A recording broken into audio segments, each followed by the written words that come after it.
نبی کی ذات کیا ہے؟ ایک بات ذات پہ اور کہوں گا، پھر بات پہ آ کے اپنے عنوان کو سمیٹوں گا۔ اگر جاگ رہے ہو بھاگ نہیں رہے تو ایک دفعہ کہہ دو سبحان اللہ۔ اللہ اکبر۔ میرے نبی کی ذات کتنی اعلیٰ ہے میرے بھائیو، ہمیں اپنی ہی پہچان نہیں کہ ہم کون ہیں۔ ہم لوگوں کے پیچھے مارے پھر رہے ہیں۔ ہم کون ہیں ذرا سنیے گا۔ میرے نبی کی نسبت، وہ شاعر کہتے ہیں نا کہ نسبت مصطفیٰ بھی بڑی چیز ہے، جس کی نسبت نہیں اس کی بخشش نہیں۔ خود خدا نے نبی سے یہ فرما دیا، جو تمہارا نہیں وہ ہمارا نہیں۔ ہمارا تو نظریہ ہے کہ جس طرف بھی چشم محمد کے اشارے ہو گئے، جتنے ذرے آئے سب ستارے ہو گئے۔ کہو بے شک۔ دو آدمی سفر پہ نکلے، سننا ذرا میرے نبی کی نسبت کیا ہے۔ کتنے آدمی؟ بولو بھائی سارے، کتنے آدمی؟ حکیم الامت مجدد ملت حضرت مولانا اشرف علی تھانوی رحمۃ اللہ علیہ نے اس واقعے کو نقل کیا۔ فرمایا دو آدمی سفر پہ نکلے، ایک تھا مسلمان اور ایک تھا عیسائی۔ دونوں سفر پہ نکلے۔ پہلے زمانے کا سفر، پیدل سفر، چلتے پھرتے جنگلات، بیابان، ریگستان۔ ابھی ان کی منزل میں 2 دن باقی تھے کہ کھانے پینے کا سامان ختم ہو گیا۔ کھانے پینے کا سامان ختم ہو گیا، نہ دکان، نہ مکان، نہ گھر، کہاں سے گزارا ہوگا؟ آپس میں مشورہ کر کے کہتے ہیں، یوں کرتے ہیں کہ ایک دن مسلمان اپنے عقیدے کے مطابق دعا مانگے گا اور ایک دن عیسائی اپنے عقیدے کے مطابق دعا مانگے گا۔ پہلا دن مسلمان کا تھا، مسلمان سائڈ پہ ہوا، اللہ تو ہی تو ہے، اللہ اس بات کو ذہن میں بٹھا لو، جتنے بھی گنہگار ہو، جب کوئی تکلیف، پریشانی، مصیبت آئے، رب کے سامنے دامن پھیلا کے یوں کہا کرو، اللہ تو ہی۔ وہ بہت جلد مان جاتا ہے، اللہ تو ہی تو ہے، خالق بھی تو ہے، مالک بھی تو ہے، رازق بھی۔ اللہ ہمیں کھانے کو لیے دے، ہمارا انتظام کر۔ دعا ختم ہوئی تو ایک آدمی آیا، اس نے کہا مسافر ہو؟ جی مسافر ہے۔ اس نے ایک ٹفن دیا، توشہ دان دیا، اس نے کھولا تو گرما گرم کھانا، اس نے دسترخوان بچھایا۔ عیسائی کو کہا آجا، میرے اللہ نے انتظام کر دیا، کہہ دو سبحان اللہ۔ دوسرا دن آیا، عیسائی نے ٹینشن ہی کوئی، مسلمان سوچے میں تے دعا مانگی، میں تے مسلمان سی، انہوں پریشانی کوئی نہیں۔ جب وہی وقت آیا نا کھانے کا، وہ بھی سائڈ پہ ہوا، اس نے بھی ہاتھ اٹھائے۔ جب اس نے دعا ختم کی تو پھر ایک آدمی آیا، اس نے کہا مسافر ہو؟ جی مسافر ہیں۔ اس نے 2 ٹفن دیے۔ کتنے ٹفن دیے؟ 2۔ وہ مسلمان پہلے پریشان سی، انہیں جب 2 ٹفن بھی کیا وہ پریشان ہو گیا، انہیں کہا بھی ایک ہی بڑے ہیں۔ عیسائی نے چھیتی کھولے، دسترخوان بچھایا، کھانے لائے۔ مسلمان نے کہا بھی آ جا۔ مسلمان کو نا میں دنیا دا، اس نے کہا آ جا، کہتا میں نہیں آتا، پریشان۔ اس نے کہا پریشان نہ ہو، رب نے ٹفن 2 دیے ہیں تو خوشخبریاں بھی 2 سناؤں گا۔ اس نے کہا پہلے خوشخبریاں، اس نے کہا ہاں، کہتا ہے اشہد ان لا الہ الا اللہ و اشہد ان محمد عبدہ و رسولہ۔ پہلی خوشخبری، میں کلمہ پڑھ کے تیرے نبی کا غلام۔ اس نے کہا دوسری خوشخبری، اس نے کہا تجھے پتا میں نے کیا مانگا تھا؟ کیا مانگا تھا؟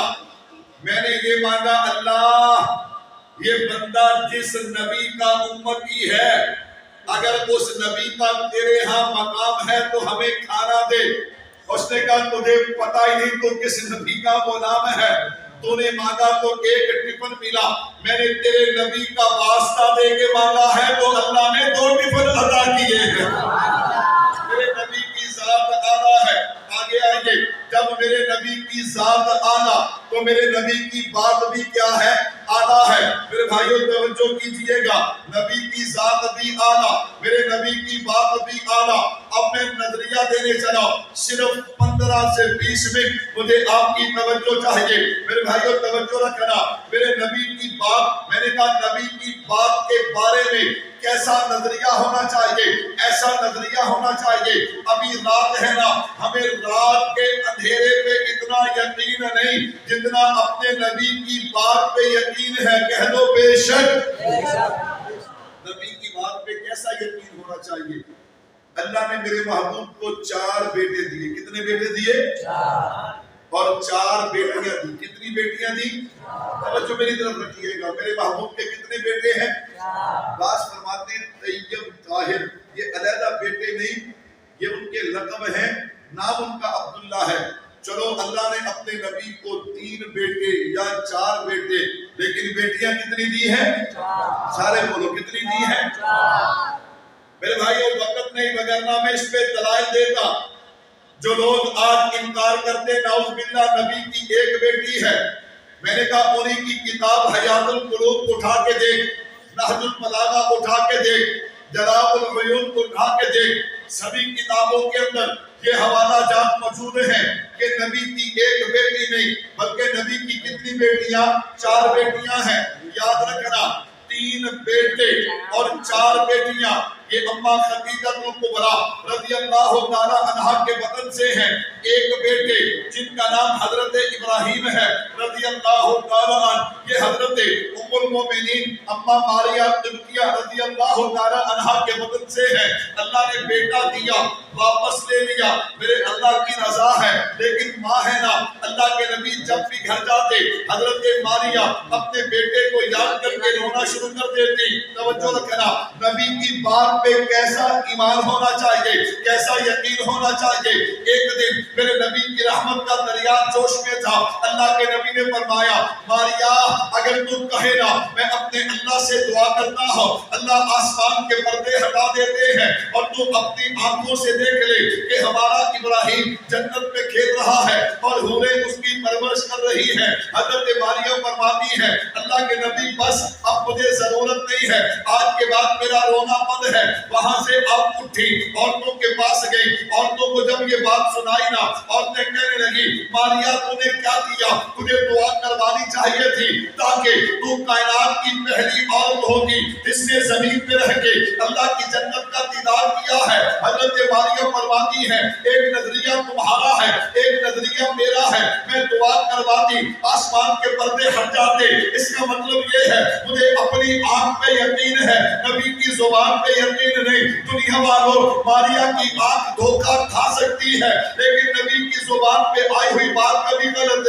نہیں ہو سکتی. میں نے کہا یہ نظریہ ہے، اس لیے میں نے کہا ہمیں رات کے اندھیرے پہ اتنا یقین نہیں جتنا اپنے نبی کی زبان پہ یقین ہے. اس نبی نے کیا فرمایا سننا ذرا، خلاصہ دے رہا ہوں، نچوڑ دے رہا ہوں. میرے محبوب نے فرمایا اللہ اکبر. میرے محبوب نے فرمایا دنیا والوں میرے بعد قیامت تک 30 جھوٹے نبوت کے دعوے دار پیدا ہوں گے. کتنے؟ 30. فرمایا وہ سب کے سب دجال ہوں گے، کذاب ہوں گے، جھوٹے ہوں گے. میں اعلان کر کے جا رہا ہوں انا خاتم النبیین لا نبی بعدی، میں اللہ کا آخری نبی ہوں، اب میرے بعد قیامت تک کوئی نیا نبی پیدا نہیں. حضرت عیسیٰ علیہ السلام پیدا ہو چکے ہیں، قرب قیامت آئیں گے، نبی بن کے نہیں میرے نبی کے امتی بن کے آئیں گے. اب میرے نبی کے بعد اگر کوئی نبوت کا دعویٰ کرے وہ دجال، کذاب، بے ایمان، جھوٹا، لعنتی تو ہو سکتا ہے لیکن اللہ کا نبی ہو سکتا نہیں. میرے بھائیوں توجہ کیجئے گا، جب اللہ کے نبی نے فرما دیا لا نبی بعدی، پھر اس کے بعد ذوق کیسا ہونا چاہیے، اس کے بعد نظریہ کیسا ہونا چاہیے. صرف 1-2 مثالیں دے کے بات سمیٹنے لگا ہوں، سنیے گا. میرے اور آپ کے پیارے محبوب نے اپنے پیارے صحابی حضرت حبیب بن زید انصاری رضی اللہ تعالی عنہ ان کو مسیلمہ کذاب کی طرف بھیجا. ایمان والو مسیلمہ کذاب کون تھا؟ جو جھوٹی نبوت کا دعوے دار تھا. میرے محبوب نے بھیجا ذرا چاہیے نا اس کی جا کے خبر لے کے آئیے. حضرت حبیب گئے، اس کے دربار میں گئے. یہاں پہ بیٹھ کے ختم نبوت کے نعرے لگانا بڑا آسان ہے لیکن دشمن کے گھر میں جا کے جہاں تلواریں اس کی ہوں، سپاہی اس کے ہوں، وہاں پہ جا کے نبی کی ختم نبوت کا ڈنڈا بجانا کہ میرے نبی کے یاروں کا کام ہے. حضرت حبیب چلے گئے، وہ اپنے تخت پہ بیٹھا ہے، آپ سامنے کھڑے ہو گئے، بات چیت کا آغاز ہوا۔ مسیلمہ کہنے لگا او حبیب اپنے نبی کو کیا مانتا ہے؟ میں نے کہا حضرت حبیب بن زید انصاری نے کہا ہوگا سن میں اپنے نبی کو امام الانبیاء بھی مانتا ہوں، خاتم النبیین بھی مانتا ہوں۔ اس نے کہا اچھا اب سمجھدار ایمان والے لوگ بیٹھے ہو، میری بات پہ پوری توجہ رکھنا۔ اللہ اکبر۔ کہنے لگا حبیب مجھے نبی مانتا ہے؟ مجھے نبی کیا جواب ہونا چاہیے تھا؟ کیا جواب ہونا چاہیے تھا؟ بولو بھائی، بولو بولو بولو نہیں۔ یہ جواب ٹھیک ہے لیکن لا نبی بعدی کے بعد ذوق کیسا ہونا چاہیے؟ حضرت حبیب فرمانے لگے او مسیلمہ تو نے کیا کہا ہے میں نے سنا؟ اس نے کہا ہو سکتا ہے نہ سنا، پہلے بھی وہاں کھڑے اب بھی وہاں کھڑے، پہلی باتیں سنتی ہیں یہ بات سنتی نہیں، ایمان والوں سننا ذرا۔ اس نے پھر کہا حبیب مجھے نبی مانتا ہے؟ حضرت حبیب پھر فرماتے ہیں مسیلمہ تو نے کیا کہا میں نے سنا؟ سمجھ گیا کہ جان بوجھ کے انکار کر رہے ہیں۔ کہتا جلاد ایک کان کاٹ دے، جلاد نے کان کاٹ دیا، پھر کہتا مجھے نبی مانتا ہے۔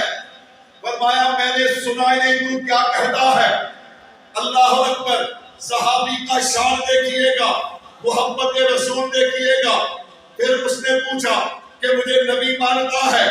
آپ نے کہا میں نے سنا ہی نہیں۔ دوسرا کان کاٹ دے، ایک آنکھ نکال دے، دوسری آنکھ نکال دے، انگلیاں کاٹ دے، ہاتھ کاٹ دے، بازو کاٹ دے، بار بار سوال کرتا ہے۔ ایک ہی جواب ہے کہ میں نے سنا ہی نہیں۔ میں نے کہا ٹکڑے ٹکڑے ہو گئے، ان ٹکڑوں سے آواز آتی ہوگی تاج و تخت ختم نبوت۔ میں نے کہا حضرت حبیب ٹکڑے ہو گئے، تجھے اور مجھے پیغام دے گئے جیڑی گل حضور دی ختم نبوت دے خلاف ہوئے او سانو سنتی نہیں۔ آئیے ایک منظر آپ دے کے بات کو ختم کرنے لگا ہوں، توجہ رکھنا۔ 1953 تحریک ختم نبوت ہے، لاہور دلی دروازہ ہے، کرفیو لگا، فوج لگی، پولیس لگی، اعلان ہے کہ کوئی بندہ باہر نہ نکلے، نبی کی ختم نبوت پہ بات نہ کرے، نعرہ نہ لگائے۔ میں قربان جاؤں، انہیں کیا پتا کہ تم گولی سے مسلمانوں کے ایمان کو دبا سکتے نہیں۔ وہ ایک مشہور واقعہ نا کنری سندھ کا، حضرت شاہین ختم نبوت بیان کیا کرتے۔ ایک قادیانی گیا سندھ، دیہاتی علاقہ تھا، ایک بابا جی لوہار نا کلہاڑی بنا رہے تھے، انہیں کیا ہے بابے ان کی بتاؤں میں ختم نبوت کی ہے۔ اللہ اکبر، وہ جا کے شروع ہو گیا نعوذ باللہ اپنے جھوٹے نبی دیاں تعریفاں کرتا رہا کرتا رہا کرتا رہا۔ بابا جی نے کلاڑی بھی تیز کر لی، تکھی کر لی، کھڑے ہو کے نا کلاڑی ایک سجی کی تھی، کہا یا تو تیری گردن اتار دوں گا یا اپنے نبی کو گالیاں دینی شروع کر۔ جھوٹے نبی کا جھوٹا امتی، انہیں کہا بھی پہاڑی نیڑے، وہ ہو گیا شروع اپنے نبی کو گانا دے، کٹ کٹ گانا جڑو منہ چ جناب والا چاک نکل لگی نا۔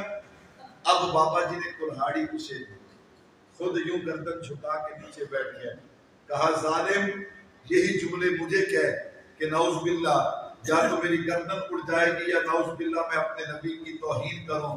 اس نے کہا تو میرے ٹکڑے ٹکڑے بھی کر دے گا، ہر ٹکڑے سے آواز آئے گی تاج و تخت ختم نبوت۔ میرے بھائیوں سنیے گا، 1953 کی تحریک کی بات کر کے میں بات کو ختم کروں۔ یہ مجاہد گھر میں بیٹھا ہے، اس نے سوچا یار عجیب بات ہے، سناٹے چھائے، گولی کے ڈر سے، فوج کے ڈر سے، پولیس کے ڈر سے ہم نبی کی ختم نبوت کا نعرہ نہ لگائیں۔ اب آپ کا ایمان، اب آپ کا جوش بتائے گا۔ کئی بندے اس واسطے نہیں بولتے کہ اسی معزز ہیں۔ میرے بھائیوں میں اپنی ذات کے لیے نہیں، اپنی واہ واہ کے لیے نہیں بلا رہا۔ یہ موقع وہ موقع ہے کہ جہاں بولے بغیر چارہ اور گزارا نہیں ہے۔ خیر وہ باہر نکلا، اس نے باہر روڈ پہ آ کے نعرہ لگایا تاج و تخت ختم نبوت زندہ باد۔ پولیس والا آیا، اس نے آ کے اسے تھپڑ مارا۔ اب یہ نعرہ نہیں لگائے گا۔ میں نے کہا وہ تھپڑ کھا کے پھر نعرہ لگاتا ہے تاج و تخت ختم نبوت زندہ باد۔ پولیس والوں نے اٹھایا، اٹھا کے اپنی بیگ میں پھینکا،